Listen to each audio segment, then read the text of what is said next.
माँ की अनमोल ममता। रात के 2 बज रहे थे। फ़ोन की रिंग बजती है। 26 साल का आनंद नींद से जाग बड़ा खुश होकर फ़ोन को रिसीव करता है। खुश इसलिए होता है क्योंकि उसकी जो नई नई गर्लफ्रेंड थी बिना टाइम देखे कभी कभी उसे फ़ोन कर देती है। फ़ोन की दूसरी तरफ से आवाज़ आती है, जन्मदिन मुबारक हो बेटा, आज मेरा बेटा पूरे 26 साल का हो गया है। मैं बहुत खुश हूँ। माँ की आवाज़ सुनते ही आनंद के चेहरे के एक्सप्रेशन बदल जाते हैं। वो गुस्से में बोलता है, माँ तुझे समझ नहीं आता क्या? इतनी सी बात के लिए मेरी नींद खराब कर दी। यह बात तो तू मुझे सुबह भी बोल सकती थी। इतना कहकर वह फ़ोन काट देता। थोड़ी देर बाद फिर से फ़ोन की रिंग बजती है। आनंद फिर से फ़ोन उठाता है और इस बार फ़ोन पर पापा होते हैं। आनंद इस बार आराम से बात करता है। थैंक यू पापा, आपने मुझे बर्थडे विश करने के लिए फ़ोन किया, वो भी इतनी रात को। पापा कहते हैं, नहीं बेटा, मैंने तुम्हें मुबारकबाद देने के लिए नहीं बल्कि ये बताने के लिए फ़ोन किया है कि तुम्हारी माँ बिल्कुल पागल है। वो इतनी पागल है कि पिछले 1 महीने से मुझे हर दिन तेरा बर्थडे याद दिलाती आ रही है। वो इतनी पागल है कि तू हमसे सैकड़ों किलोमीटर दूर है, फिर भी उसने यहाँ पर खुद अपने हाथों से तेरे लिए केक बनाया है। ऊपर से ये जिद कर बैठी है कि जब तक तुझे विश नहीं कर देती तब तक ना खुद खाना खाएगी और ना मुझे खाने देगी। आनंद सब ध्यान से सुन रहा था और उसे ये महसूस भी हो रहा था कि उसने अपनी माँ को फॉर ग्रांटेड ले लिया था। वो बोला, नहीं पापा, माँ बिल्कुल पागल नहीं है। पापा कहते हैं, नहीं बेटा, तू अपनी माँ के पागलपन को नहीं जानता। मैं जानता हूँ, वह तो 26 साल पहले ही पागल हो गई थी।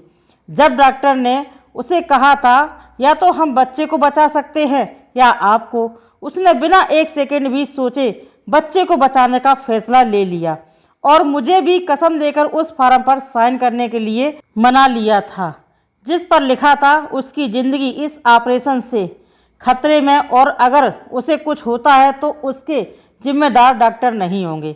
अब तू ही बता, बिना तुझे देखे जो औरत तेरे लिए मरने को तैयार हो जाए उसे हम पागल नहीं कहेंगे तो क्या कहेंगे?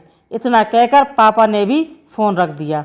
आनंद ने भी अब यह महसूस किया था कि वह जो कर रहा था वो भूल नहीं, गुनाह था। हाँ, एक बार किसी इंसान को दुख दो तो कोई बात नहीं, लेकिन भगवान को दुख देना गुनाह ही होता है और माँ भगवान से कम नहीं होती। पश्चाताप के आंसू उसकी आंखों से बह निकले। सवेरा होते ही आनंद अपने घर की ओर रवाना हो गया। अपने माँ बाप से माफ़ी मांगने के लिए घर पहुँचते ही उसने पहले माँ से माफ़ी मांगी, जिसने उसे गले से लगा लिया। फिर वह अपने पापा से माफ़ी मांगने लगा। पापा ने कहा, कोई बात नहीं बेटा, जा तू वापस चला जा। तेरी माँ हमेशा कहती थी कि तू उसे बुढ़ापे में संभालेगा, लेकिन मैं उसे समझा दूंगा। जैसे आज तक मैं उसे संभालते आया हूँ वैसे ही आगे भी मैं उसका ख्याल रखूँगा। उसे भी यह समझ लेना चाहिए, जो बेटा उसके एक फ़ोन करने से परेशान हो जाए वह उसे उम्र भर क्या संभालेगा।